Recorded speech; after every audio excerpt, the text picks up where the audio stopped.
வணக்கம், நான் உங்கள் Deena. Welcome back to Deena's kitchen. இன்றைக்கி நம்ம கிச்சனில் பார்க்க போகிற ரெசிபி என்னென்னா chicken spring roll. Chicken spring roll சாப்பிட்ணும் எல்லாருக்கும் ரொம்ப ஆசையாக இருக்கும். நம்ம வீட்டில் இருக்க பொருள் வச்சு சட்டுன்னு நம்ம எப்படி பண்ணுறது பார்க்க போகிறோம். அது மட்டும் இல்லை, நம்ம வீட்டில் இருக்க காய்கறி குடமிளகாய் யூஸ் பண்ணியிருக்கேன், சிக்கன் யூஸ் பண்ணியிருக்கேன், அதுக்கப்புறம் கேபேஜ், கேரட் இந்த மாதிரிலாம் வெஜிடபிள்ஸ் போட்டு டாஸ் பண்ணிவிட்டு அந்த வெஜிடபிள்ஸ் டாஸ் பண்ணும்போது முக்கியமாக கவனிக்க வேண்டிய விஷயம் என்ன கேட்டால், அந்த வெஜிடபிள்ஸ் ரொம்ப நேரம் நீங்கள் குக் பண்ணக்கூடாது. அப்படி குக் பண்ணால் தண்ணி விட ஆரம்பிச்சிடும். அதுக்கப்புறம் இந்த ஸ்ப்ரிங் ரோல் ஷீட்டில் வச்சு நீங்கள் ஃபோல்ட் பண்ணும்போது உங்களுக்கு கரெக்டாக ஃபோல்ட் பண்ண முடியாது. ஸோ இந்த மாதிரிலாம் ப்ராப்ளம் வரும். அதனால் கரெக்டாக எப்படி டாஸ் பண்ணோம், அதுக்கப்புறம் அந்த ஸ்ப்ரிங் ரோல் ஷீட் நம்ம வீட்டில் இருக்க மைதா கார்ன்ஃப்ளவர் வச்சு எப்படி நீங்கள் ஷீட் ரெடி பண்ணுறோம், இந்த மாதிரி ஸ்டெப் பை ஸ்டெப்பை நம்ம பார்த்துட்டு அதுக்கப்புறம் நீங்கள் வீட்டில் ட்ரை பண்ணி பார்க்கலாம். ஃபஸ்ட்டு இந்த ரெசிபிக்கு தேவையான பொருட்கள் என்ன பார்த்தலாமா? சிக்கன் ஸ்ப்ரிங் ரோல் தேவையான பொருட்கள்: லெக் போன்லெஸ் சிக்கன் 150 கிராம், முட்டை 2 நம்பர், மைதா 1 cup, cornflour 1 cup, bell pepper 1 bowl, dark soya sauce 1 tablespoon, sugar சிறிதளவு, ஸ்ப்ரிங் ஆனியன் தேவையான அளவு, வெங்காயம் 1 நம்பர், பொடிசை நறுக்கிய பூண்டு 1 tablespoon, carrot 1 number, cabbage ஒரு சின்ன bowl, aromatic powder 1 teaspoon, vinegar 1/2 teaspoon, white pepper 1/4 teaspoon, red chilli paste 1 tablespoon, tomato ketchup 1 tablespoon, உப்பு தேவையான அளவு, எண்ணெய் சமைக்கிறதுக்கு தேவையான அளவு. இந்த சிக்கன் ஸ்ப்ரிங் ரோல் ரெடி பண்ணுறதுக்கு நம்ம என்ன பண்ணுறோம்னா ஷீட் ரெடி பண்ண போகிறோம். அதனால் நம்மக்கிட்ட இருக்க இந்த மேஜர் 3 இன்க்ரீடியன்ஸ் முட்டை, மைதா, அதுக்கப்புறம் கார்ன்ஃப்ளவர், இந்த 3த்தையும் ஒன்றா மிக்ஸ் பண்ணிவிட்டு அதுக்கப்புறம் நல்லா பேட் ரெடி பண்ணி ஷீட் ரெடி பண்ண போகிறோம். அதனால் 2 முட்டை இந்த இடத்துல உடச்சி போட்டிருக்கேன். இந்த முட்டையை நல்லா பீட் பண்ணி முடித்த பிறகு 1 கப்பு கார்ன்ஃப்ளவர் போட்டிருக்கோம். அதே மாதிரி 1 கப்பு மைதா, ரெண்டுமே ஈக்குவல் குவான்டிட்டியாக இருக்கணும். கார்ன்ஃப்ளவர் அதிகமாகவும் இல்லை மைதா கம்மியாகவும் இந்த மாதிரி வேண்டாம், ரெண்டுமே ஒரே அளவாக இருக்கணும். இந்த மாதிரி விஸ்க் வச்சு பீட் பண்ணும்போது என்ன ஆகும் கேட்டிங்கன்னா, உங்களுக்கு லம்ஸ் சம்டைம் வரதுக்கு வாய்ப்பு இருக்கும். அதனால் கொஞ்சமாக தண்ணி ஊற்றி நல்லா பீட் பண்ணும்போது லம்ஸ் அதாவது கெட்டியாக இருக்காது. ஸோ அதுக்கு பிறகு தேவையான தண்ணி ஊற்றி தின் பேட்டர் ரெடி பண்ணிக்கலாம். அதுக்கு முன்னாடி இந்த மாதிரி தான் திக்காக இருக்கணும் பேட்டர்.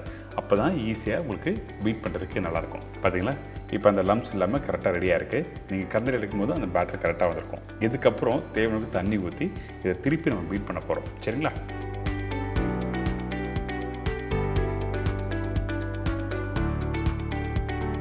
இந்த மாதிரி தின் பேட்டர் வச்சு தான் நம்ம ஷீட் ரெடி பண்ண போகிறோம். அதனால் இந்த மாதிரி பக்குவத்துக்கு கரெக்டாக ரெடி பண்ணுறேங்க.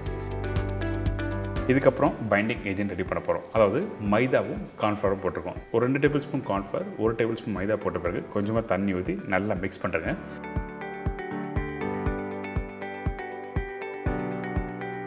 கொஞ்சம் செமி லிக்விடாக இருக்கணும். அப்போ தான் உங்களுக்கு கையில் எடுத்து ஒட்டுறதுக்கு ஈஸியாக இருக்கும்.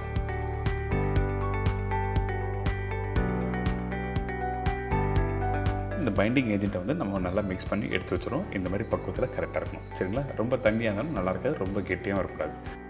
இதுக்கப்புறம் நம்ம என்ன பண்ணுறோம், இந்த ஷீட் ரெடி பண்ணிட்டு குக் பண்ணிவிட்டு இந்த மாதிரி பிளேட்டில் போடுவோம். அந்த பிளேட்டில் ஒட்டாமல் இருக்கிறதுக்கு நம்ம என்ன பண்ணுறோம், கொஞ்சம் கார்ன்ஃப்ளவர் டஸ்ட் பண்ணுறோம். இந்த மாதிரி டஸ்ட் பண்ணி எடுத்து வச்சுருங்க. அதுக்கு பிறகு நம்ம ரெடி பண்ணி வச்சுருக்க அந்த பேட்டர் வந்து இந்த மாதிரி பேனில் குளிக்கின்ற அளவுக்கு அந்த பேட்டர் எடுத்துக்கங்க. அந்த பேட்டரை இந்த மாதிரி நான்ஸ்டிக் பேனில் போட்ட பிறகு நல்லா சுற்றும் மாதிரி ரவுண்டான ஒரு ஷேப்பில் கிடைக்கும். அதுக்கு பிறகு பார்த்திங்கன்னா ஒரு 5 to 10 செகண்ட்லேயே வந்து அந்த பேன்கேக் ஷீட் வந்து நல்லா வெந்து வரும். இந்த மாதிரி வெந்த பிறகு நம்ம என்ன பண்ணுறோம், ஏற்கனவே நம்ம பிளேட்டில் கார்ன்ஃப்ளவர் டஸ்ட் பண்ணி வச்சுருக்கோம்ல, அந்த பிளேட்டில் ட்ரான்ஸ்ஃபர் பண்ணோம். ஸோ இந்த மாதிரி தான் நீங்கள் ஷீட்டை வந்து எப்பவுமே ரெடி பண்ணிவிட்டு அதுக்கப்புறம் ஸ்டஃபிங் ரெடி பண்ணணும். சில பேர் வந்து ஸ்டஃபிங் ரெடி பண்ணுறாங்க ஃபஸ்ட்டு, அதுக்கப்புறம் ஷீட் பண்ணுவாங்க. அப்படி பண்ணும்போது அந்த ஸ்டஃபிங்கில் தண்ணி விட ஆரம்பிச்சிடும். அதனால தான் ஃபஸ்ட்டு எடுத்த உடனே இந்த மாதிரி ஷீட் ரெடி பண்ணுறோம். சரிங்களா? இப்போ உங்களுக்கு இன்னொரு ஷீட்டு எப்படி ரெடி பண்ணுறதுன்னு காமிச்சிருக்கேன். ஒரு கரண்டி மாவு எடுத்து நீங்கள் அந்த பேனில் ஊற்றினாலே உங்களுக்கு சுற்றி வரும். இந்த மாதிரி வந்திருக்கும்.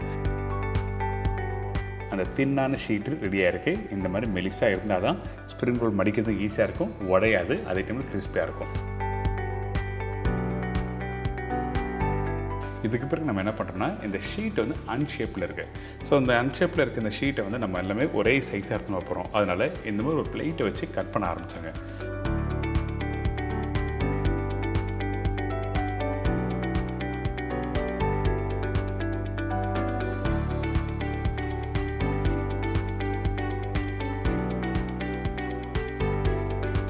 கட் பண்ணி முடிச்ச பிறகு இந்த மாதிரி ரவுண்டான ஷேப்பில் வந்திருக்கும். அப்போ தான் உங்களுக்கு வந்து எல்லாமே ஒரு ஈவன் சைஸில் மடிக்க முடியும். இல்லைனா ஒன்று பெருசு ஒன்று சின்னதாக இருக்கும். அந்த ஒரு காரணத்துக்காக மட்டும்தான் இந்த மாதிரி கட் பண்ணி எடுத்து வச்சுரும். இதுக்கப்புறம் ஸ்டஃபிங் ரெடி பண்ண போகிறோம். அதனால் அதிகபட்சம் ஒரு 1.5 டேபிள் ஸ்பூன் எண்ணெய் போடுங்க. எண்ணெய் போட்ட பிறகு பொடிச்சா கட் பண்ணி வச்சுருக்கேன் இந்த பூண்டு போட்டிருக்கேன். இந்த பூண்டு போட்ட பிறகு லைட்டாக டாஸ் பண்ணுங்கள், கொஞ்சம் கலர் மாறும். அதுக்கு பிறகு நம்ம என்ன பண்ணுறோம், லெக் போன்லெஸ் இந்த இடத்துல பிரஸ்ட் மார்பு பகுதி யூஸ் பண்ணக்கூடாது, தொட பகுதி மட்டும்தான் யூஸ் பண்ணணும். அதனால் லெக் போன்லெஸ் ஜூலியன் ஷேப்பில் கட் பண்ணி வச்சுருக்கோம், அதாவது நீட்டாக கட் பண்ணி வச்சுருக்கேன். இந்த பூண்டு அதுக்கப்புறம் இந்த சிக்கன் எல்லாத்தையும் போட்டு டாஸ் பண்ண ஆரம்பிக்கிறோம். இந்த சிக்கன் வேகிறதுக்கு அதிகபட்சம் 1 நிமிஷம் டைம் எடுக்கும். அதே டைமில் உப்பும் கொஞ்சம் போட்டு டாஸ் பண்ண ஆரம்பிக்கிறோம்.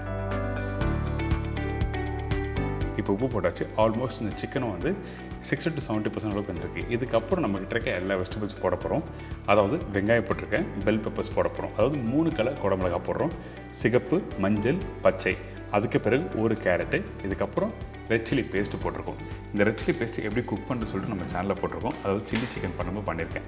உங்களுக்கு அதோட லிங்க்கும் கொடுத்துருக்கேன். அப்படி இல்லை நீங்கள் கடையில் வாங்கி யூஸ் பண்ணிக்கலாம். இதுக்கு பிறகு கொஞ்சம் முட்டைகோஸ். இந்த வெஜிடபிள்ஸ் எல்லாமே ஒரே ஈவன் சைஸாக கட் பண்ணியிருக்கணும். அதாவது ஜூலினா தின்னாக கட் பண்ணால் டாஸ் பண்ணுறதுக்கு ஈஸியாக இருக்கும். இதுக்கப்புறம் டார்க் சோய் சாஸ் போட்டிருக்கேன், கொஞ்சமாக சுகர் போட்டிருக்கோம். எதுக்காக சுகர் போடுறீங்கன்னா அந்த டேஸ்ட் வந்து நல்லா எடுத்து கொடுக்கும், அதனால் சுகர் போடுறோம். கொஞ்சம் white pepper powder, vinegar, aromatic powder.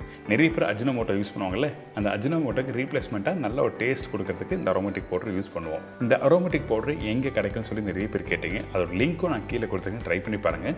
ஆன்லைனில் கிடைக்கும், அப்படின்னா சூப்பர் மார்க்கெட்டில் கிடைக்கும். இதுக்கு பிறகு நம்ம என்ன பண்ணுறோம், டொமேட்டோ கெச்சப். இந்த டொமேட்டோ கெச்சப்லாம் போட்டு பேனில் நல்லா டாஸ் பண்ண ஆரம்பிங்க. டாஸ் பண்ணும்போது எப்போவுமே ஒரு சைனீஸ் ரெசிபி பண்ணும்போது உங்களோட அடுப்போட ஃப்ளேம் வந்து ஹை ஃப்ளேமில் இருக்கணும். அப்போ தான் உங்களுக்கு டாஸ் பண்ணும்போது அந்த வெஜிடபிள்ஸோ இல்லை அந்த சிக்கனும் நல்லா க்ரன்ச்சியாக இருக்கும், நல்லா ட்ரை ஆகும். கடைசியாக கொஞ்சம் ஸ்ப்ரிங் ஆனியன் போட்டு நல்லா மிக்ஸ் பண்ணி எடுத்தீங்கன்னா இந்த ஸ்டஃபிங் ரெடி.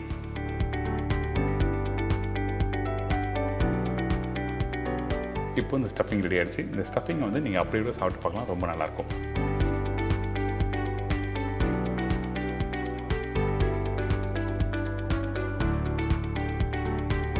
இதுக்கு பிறகு நம்ம என்ன பண்ணுறோம்னா, ஏற்கனவே ரெடி பண்ணி வச்சுருக்க இந்த ஸ்ப்ரிங்கிள் ஷீட் இருக்குது பார்த்தீங்களா, ஷீட் வந்து ரொம்ப பெருசாக இருக்குது. உங்களுக்கு என்ன சைஸில் வேணுமோ நீங்கள் பண்ணிக்கலாம். நான் இப்போ என்ன பண்ண போகிறேன்னா, இந்த ஸ்ப்ரிங்கிள் ஷீட்டை 1/2 கட் பண்ணி சின்ன சைஸில் பண்ண போகிறோம். உங்களுக்கு பெரிய சைஸில் வேணால் அப்படியே நீங்கள் உள்ள ஸ்டஃபிங் வச்சு மடிக்க ஆரம்பிக்கலாம். அப்படி இல்லைன்னா இந்த மாதிரி 1/2 கட் பண்ணிவிட்டு ஒரு பகுதி எடுத்து நம்ம வந்து அந்த ஸ்டஃபிங் வச்சு மடிக்க போகிறோம்.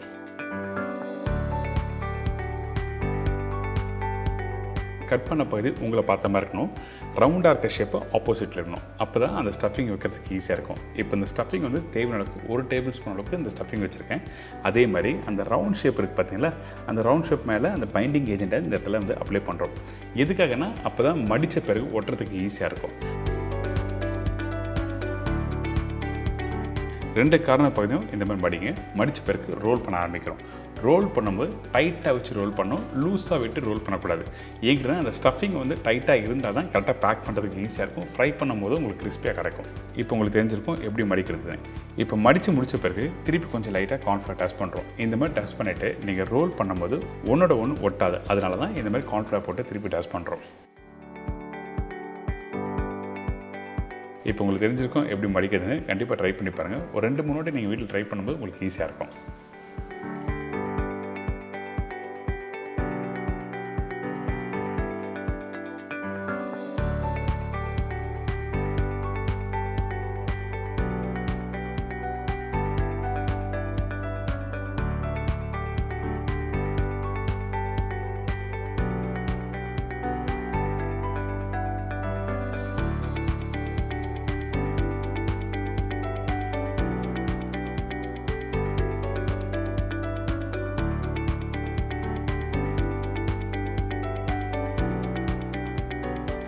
ஸோ இந்த மாதிரி தான் எல்லாமே ரெடி பண்ணி வச்சுருக்கேன்.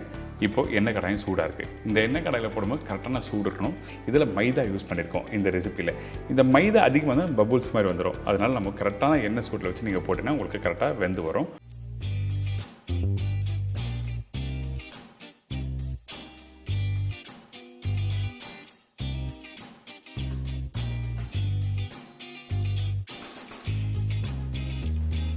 பார்த்தீங்களா, இந்த மாதிரி நல்லா வெந்து வர டைமில் கலர் மாற ஆரம்பிக்கும், நல்லா கிறிஸ்பியாக இருக்கும். நல்லா சுட சுட சாப்பிட்டு பாருங்கள், அந்தளவுக்கு அருமையாக இருக்கும். நீங்கள் தொட்டு சாப்பிடும்போது டொமேட்டோ கெச்சப் அப்படின்னா ஸ்வீட் சில்லி சாஸோடு தொட்டு சாப்பிடும்போது சூப்பராக இருக்கும். இன்றைக்கி நம்ம கிச்சனில் இந்த சிக்கன் ஸ்ப்ரிங் ரோல் எப்படி ரெடி பண்ணுறதுன்னு சொல்லி கொடுத்துருக்கேன். கண்டிப்பாக ட்ரை பண்ணி பாருங்கள். ஒரு அருமையான ஸ்டைலில் நம்ம வீட்டில் இருக்க பொருள் வச்சு தான் சொல்லி கொடுத்துருக்கேன். என்ஜாய் பண்ணுங்கள். இன்றைக்கி எல்லாருக்கும் தெரிஞ்சிருக்கும் இந்த சிக்கன் ஸ்ப்ரிங் ரோல் எப்படி பண்ணுறதுன்னு. கண்டிப்பாக ட்ரை பண்ணி பாருங்கள். இதே மாதிரி நாளைக்கு இன்னொரு அருமையான ரெசிபி சந்திக்கிறேன். நன்றி, வணக்கம். See you, bye bye, take care.